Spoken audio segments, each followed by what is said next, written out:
Nå skal vi jobbe med preteritum. Det er smart å tenke på preteritum i kontrast til perfektum når man skal forstå preteritum og perfektum. Disse to tidene hører på en måte litt sammen. De er like, men forskjellige. Og ofte når dere skriver, så blander dere disse to tidene. Men la meg ta preteritum først. Preteritum brukes om handlinger i fortid som er avsluttede. Han bodde her da han var liten. Bodde er preteritum. Her brukes bodde fordi det er slutt. De bor der, eller han bor der, ikke lenger. Han bor et annet sted. Og punkt 2. Preteritum brukes også om handlinger i fortid som indikerer bestemt tid. Bestemt tid, det er uttrykk som i fjor, i går, for 2 timer siden, altså tidsuttrykk som er eksakte, som du kan tenke da skjedde det. For eksempel, han flyttet herfra i fjor. Han kom for 2 timer siden. Da har vi kom, som er preteritum. Det er altså avsluttet og bestemt tid. Men så har vi andre, mer spesiell bruk av preteritum. Fordi vi bruker preteritum for å fokusere på noe, understreke noe i nåtiden. For vi sier akkurat her og nå i øyeblikket, du var så fin. Maten var så god. Og det sier man mens man spiser. Dette var gøy.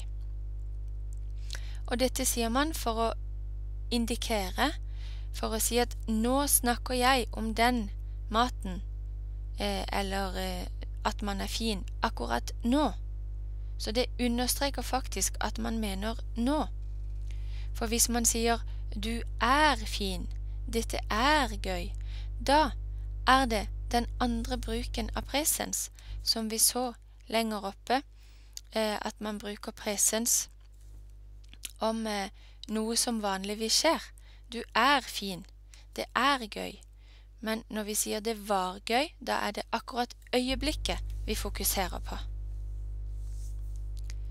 Og så har vi også en litt spesiell bruk som er litt morsom kanskje, når man snakker til dyr, hund eller katt, og til små barn, akkurat her og nå, så sier man, ja, det var en flink liten hund. Ja, var du så fin du da, sier man til hunden, der og da, mens man klapper hunden. Så man bruker preteritum når man snakker til dyr, eller hvis man vil si noe til en liten baby. Å, så søt du var, sier man til babyen som ligger i vogna akkurat da. Eller, nå var det godt for den lille gutten min å legge seg, sier man kanskje til sin lille sønn, selv om det skjer akkurat nå. Det er for å si noe hyggelig og koselig.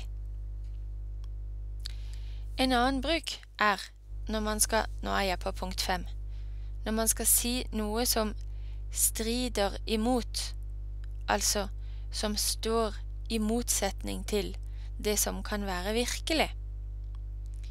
Fordi du er deg og jeg er meg, og det er ikke mulig å bytte. Så hvis man likevel vil si, hvis jeg var deg, da må vi bruke var. Fordi vi kan ikke si hvis jeg er deg, fordi er i presens har ikke denne muligheten til å kunne uttrykke noe som er umulig. Men det kan preteritum. Det finnes andre muligheter for å uttrykke noe umulig, men det kommer litt senere i verbsystempresentasjonen. Men vi kan altså si, hvis jeg var deg, gjorde jeg alt på en annen måte.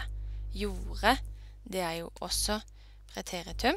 Vi kan ha preteritum der også, men vi kan også si, Hvis jeg var deg, ville jeg ha gjort alt på en annen måte. Ville jeg ha gjort, det er andre kondisjonalis, det er en annen mulighet, en annen verbtid vi kan bruke der, men det kommer vi til litt senere. Men vi kan altså bruke hvis jeg var deg, preteritum, gjorde jeg alt på en annen måte. Vi kan bruke preteritum der for å uttrykke noe som er umulig. Og så bruker vi også preteritum for å være høflig. I stedet for å si «jeg lurer på om du er sulten», så kan vi si for å være mer høflig «jeg lurte på om du var sulten». Og det skjer akkurat her og nå, men preteritum gir en litt mer høflig tone. Unnskyld, hva var navnet ditt? Kan man spørre for å indikere «jeg vil vite navnet ditt, men jeg er høflig når jeg spør». Eller ønsket du noe mer?